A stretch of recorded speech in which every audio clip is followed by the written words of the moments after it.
This is From Our Neurons to Yours, a podcast from the Wu Tsai Neurosciences Institute at Stanford University.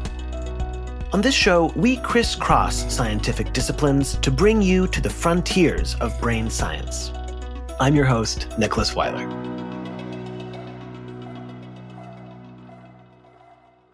Here's the sound we created to introduce today's episode.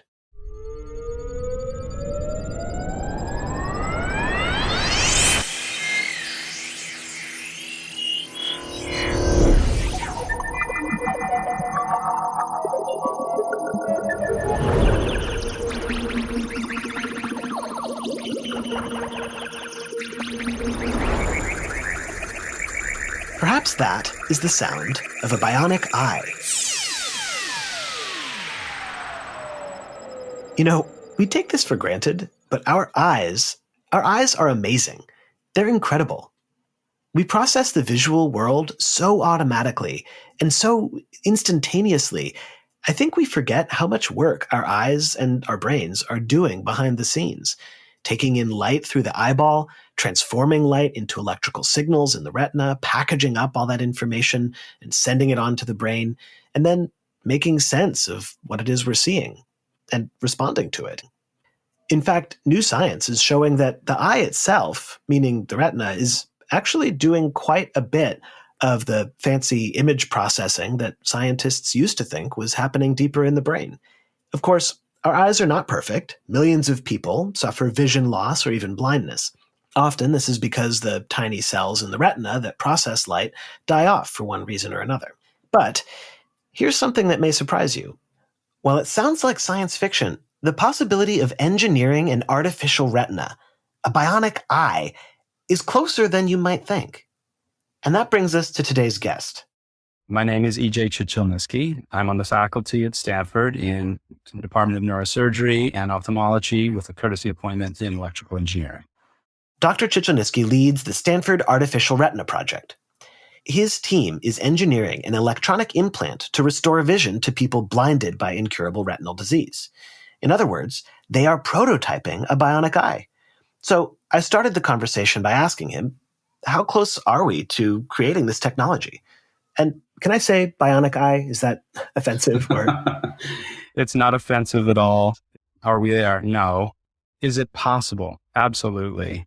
Great. Well, I think before we dive into the details, see how this thing would work, we probably need to take a step back and maybe understand some of the basics. How does the eye actually work so we can understand what's going to be needed to eventually reverse engineer it, essentially? Sure, absolutely.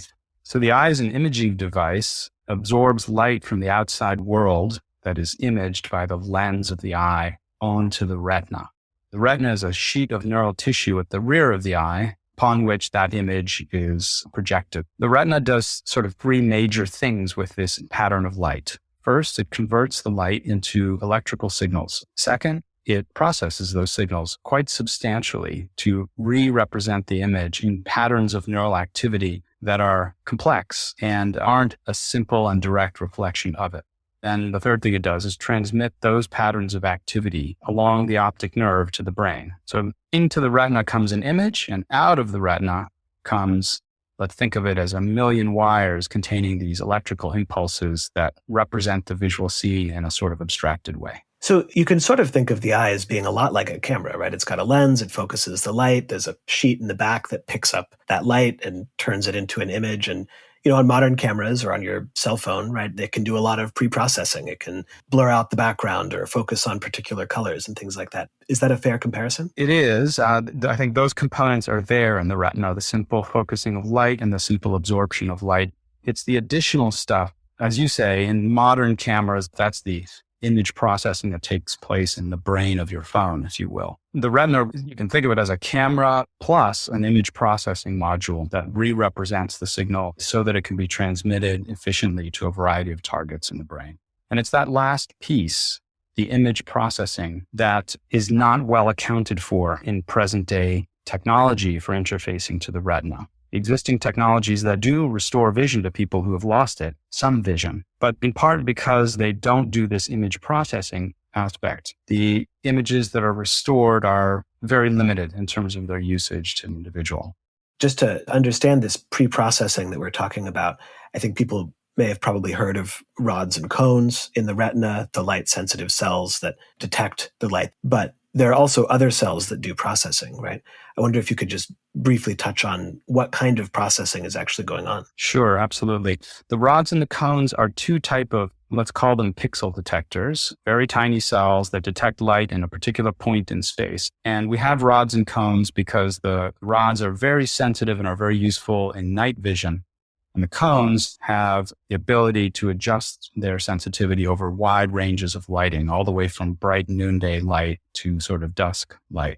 So they handle different light levels. Also, the cones provide color information, whereas the rods don't. Mainly, we use our rods at night and we use our cones in the daytime. Those cells then create this sort of pixel representation, if you will, of the scene. And as you mentioned, there's a whole bunch of other cell types throughout the retinal circuitry that perform the image processing operations. And when they're all done, the final cells of the retina that are known as the retinal ganglion cells package up the information and send the information down the optic nerve to the brain. But in between the rods and the cones and the ganglion cells, a whole bunch of processing has taken place by dozens of distinct cell types with very particular functions. We don't have a complete understanding of how all that works, but we know fair bit about what the different cell types are and what kinds of stuff they do to the visual signal. So the basic science has gotten us to a point of pretty good understanding of what that early visual processing is, at least in some of the cell types. But we're beginning to have a view of how the retina decomposes that image and then represents it when it's time to send it to the brain. Just to get an example of the kind of thing it's doing, what happens between rods and cones and the brain? Sure. So information is pooled from many cones and rods into a subsequent cell, and then different cells select out different aspects of the signal from the rods and cones. For example, some cells give you information about color. Some cells are sensitive to large stimuli, but not so much small stimuli. Some cells respond to rapid fluctuations in the visual scene. Some cells respond more to slow fluctuations. One way to conceive of it is like, imagine you had a bunch of different Photoshop filters being applied to the initial signal in the retina. Some of them are blurry, some of them are crisp, some of them are colored in certain ways. Crudely speaking, we can imagine that the retina is sending all these different Photoshop filtered versions of the image to the brain, but they're doing so in a particular representation, which is the spiking activity of retinal ganglion cells. Got it. So then the brain gets all these different versions of the image that maybe are highlighting different components of what you're seeing. Yes. That makes sense. We can get back, I think, to our original question, which is a sort of bionic eye possible, and who would benefit from that kind of technology? Right. So certain blinding diseases arise from degeneration in the rods and cones. And the big ones to keep track of are age-related macular degeneration, which is extremely common, and retinitis pigmentosa, which is an inherited condition that's less common. Both are diseases that can render you partly or entirely blind. And both of them involve a degeneration of cells in the retina that capture the light in the first place. So now if you lose those cells, you're no longer sensitive to light. So of course you can't see anything. However, interestingly, the other cell types in the retina that do all this other fancy computation remain in large numbers. The retinal ganglion cells in particular that send the information to the brain remain alive and connected to the brain. So what that brings up is the possibility that you can create a device that substitutes for the early parts of the retina, the part of capturing the light, part of transforming it into different representations, and then with this electronic device that senses the image and transforms the image, use the output of that to stimulate the retinal ganglion cells electrically, to electrically activate them and tell them when to send pulses to the brain. If you're able to replicate what the retina does normally, that is, if your device is behaving faithfully like the retina would normally behave, perhaps you can introduce the correct electrical signals into the correct cells of the correct types at the correct times and deliver an image representation to the brain that's very much like what you would have had in natural vision. If you can pull off all those things, it's possible that the brain would be able to respond and you would see again. That's the concept. Now, it's not that easy to do all those things I said. It's easy to capture the image with a camera. Performing the same processing that the retina performs is really a matter of trying to build circuits that do the same thing that the retina does. And that's hard work. And also stimulating the retinal ganglion cells electrically is actually itself pretty tricky. You can get a bunch of cells to fire, but to get them to fire in the correct patterns at the correct places and correct times is not easy. Yeah, and I think that's why it's so key to understand that the retina is not just a light detector. It's doing all this processing, because you could imagine that just putting in a light detector and sending those signals into the brain will be able to figure it out. But really, it's a brain-computer interface, right? The retina is a piece of brain tissue, and you have to figure out how to talk to it. That is really exactly the story, and I like the way you said that. It is a brain-computer interface because these signals from the retina, they end up deep in the brain, in a bunch of different places in the brain. So when you pass current and stimulate, let's say, a retinal ganglion cell, the spike from that cell travels deep into the brain and activates subsequent cells. If you deliver a signal that correctly mimics the natural signal, you might be able to give a good interface to the brain. But if you deliver a signal that's completely unrealistic and unlike the natural signal, the brain may have difficulty understanding that. And so I wonder if you could tell us sort of where you are in this project. How is the artificial retina working so far? So we don't have a device yet. We are on the way to building that device. There's a few things that a device that you implant into the retina or any other brain interface needs to do. One thing it needs to do is sense where it is and which cells are present in the region of the device. It needs to know what's there. And we can do that by recording spontaneous electrical activity. Second thing the device needs to do is to figure out how to stimulate all the different cells in a selective pattern, to stimulate this cell without that cell or that cell without this cell. So the device needs to sort of calibrate itself, pass current, record over and over again in order to figure out, okay, how well can we control this pattern of activity in these cells? And then finally, the device needs to mimic the natural retina when a new image comes in. That is, take that image, process it according to what the retina would do, know, based on all the basic science, what the different cell types should be doing, and then turn around and use our calibration information to correctly stimulate those cells and those cell types and cause them to fire the right patterns of activity. This requires building many things. One thing is hardware, electronic interfaces to the retina that can both record and stimulate faithfully with large numbers of electrodes. So that requires development of new integrated circuit technology, which our electrical engineering collaborators have been doing. We also need to build electrodes, tiny little wires, if you will, that connect up closely to the ganglion cells so we have a chance of stimulating them in a specific manner instead of just grossly stimulating all of them in a non-specific manner. It also requires many algorithms, that is, knowing how to take the recorded activity and the response to electrical stimulation and use that to figure out how to control the different cells and cell types. Wireless data and power transmission is critical.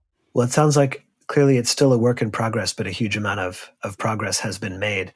Just to look forward to the future of where all this is going, there are a lot of science fiction portrayals of artificial retinas or bionic eyes. Geordi LaForge from Star Trek: The Next Generation comes to a lot of people's minds when they think about this, but there are probably countless others. How realistic are these portrayals, particularly the idea that these implants could not only restore vision, but also give people other abilities to have augmented reality or see things that aren't possible with the natural retina? Very realistic. So even in the existing early days retinal implants, which have very limited function and provide only the crudest visual sensations, even in those devices, there can be a form of augmentation. And in particular, if you have a CCD camera that captures the image, CCD cameras are natively sensitive to the infrared. So if you don't put an infrared filter on that camera, it will sense infrared light. And then it will stimulate your cells according to the infrared light that's coming in. So right there, you've created some infrared image sensation. Now, I'm not saying it's going to get a high quality image. You won't, no, with the existing devices. But you can see that you've immediately given a form of vision that didn't exist before, which was infrared sensitivity. So is it possible that we'll be able to not just restore the natural patterns that create vision, but also introduce new patterns of activity that create new kinds of visual sensations, unlike anything we've seen before, and maybe in some way augment our capabilities? Absolutely, it's possible. It's a very interesting topic, in part because if we take full control of the neural signal and then try to tweak it and quote unquote improve it, we don't even know what that's going to look like. It's not like taking an image and passing it through a Photoshop filter. It's creating patterns of activity in the retina and the brain that have never before been created and will never be created on a computer screen. You cannot make those patterns of activity on a computer screen because you're activating cells in ways that the external world will not activate the cells. So what happens with that? We don't know, but it could be that you may be able to do things like multitask better with your visual system. So we have aspects of our visual system that are very sensitive to detecting fine pattern and detail. And we have other aspects of our visual system that are very sensitive to, let's say, movement of objects and the signal over space. If we could segregate those out, then it might be that you can do fine detail inspection of one visual scene and movement inspection of a different visual scene at the same time. To give you a really silly example, if you could do that, you might be able to read your texts and drive your car at the same time safely. How is that? Well, because one part of your visual system would be analyzing the fine-grained information of the text on your phone, and a different independent part of your visual system might be looking at the movement of the objects all around you, that is the cars that you need to avoid bumping into. In a normal visual display, those things are yoked together. Those cells are activated simultaneously because the light comes in and activates both cell types. And so you cannot read your texts and drive your car safely at the same time because one signal is confusing the other signal. But if you separate them out and you take full control of them, like a device like this could, then you could embed one image in one collection of cells and a different image in a different collection of cells and potentially be able to process those images in parallel safely. Now, we don't even know what that would look like. It wouldn't look like text superimposed on the moving images of cars, I don't think. I don't know actually what it would look like, because what would it take to get to a point where your visual sensations are sort of decoupled from one another and can be used for more than one thing? That's the kind of future you're talking about. And we will get to that future when we're able to stimulate the different cells at different times under, a sort of sensible control with a device like the kind I'm describing that can read the activity, figure out the cells, and then go in and control them in a directed manner. We will be able to perform those kinds of experiments. It's the dawning of a kind of scientific revolution where we can introduce new capabilities into the nervous system and the brain. It sounds a bit spooky, and I don't think any of us is, hankering to have some kind of experience like that with an electronic implant tomorrow. But at some point, this may not seem so weird. This may seem natural, that of course we can take our devices and expand our capabilities to sense the world and to interact with it. Well, thank you for giving us that glimpse of the future. I really appreciate you coming and joining us on the podcast and answering our questions. It's my pleasure. A lot of fun. Thank you.